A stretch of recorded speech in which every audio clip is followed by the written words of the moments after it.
I got this little guy at a yard sale for $1. He's a man of action, a man of few words, but of deeply held beliefs. You know, the odd thing is, I'm the only one in the office who thinks this is funny. This cracks me up. Babbling Rabbi. Yeah. Look out. Watch that right hook. Welcome back. Good to see you. I hold in my hand here a printout of an email I just received from Barack Obama.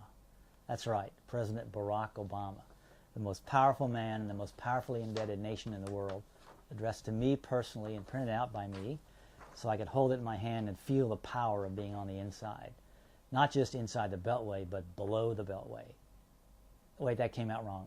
Anyway, I feel like I'm one of the chosen to be in contact with a man who could be the most pivotal person in history of the 21st century, after Rush Limbaugh, of course. A president not afraid of crisis, because he knows the Chinese character for crisis is made up of the characters for danger and opportunity, or possibly turtle. I can't figure it out myself. To me, it looks like just a guy reading under a tree with a giant fingerprint coming after him.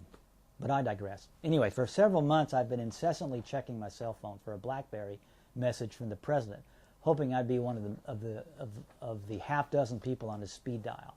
I was, after all, a major contributor to his campaign, and I enjoyed watching my $25 help correct an electoral system that has for 2 centuries discriminated against left-handed Hawaiians.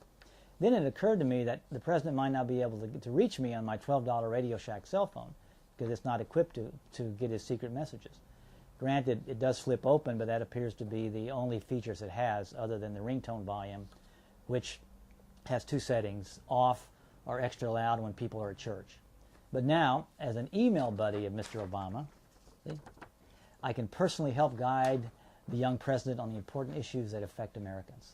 For example, I think the president may be premature in calling for a new age of responsibility and an end to overconsumption, since I wasn't finished yet. I still don't have a flat-screen television or a jet ski or one of those artificial fireplaces with a built-in video with an actual fire. I think that's so cool.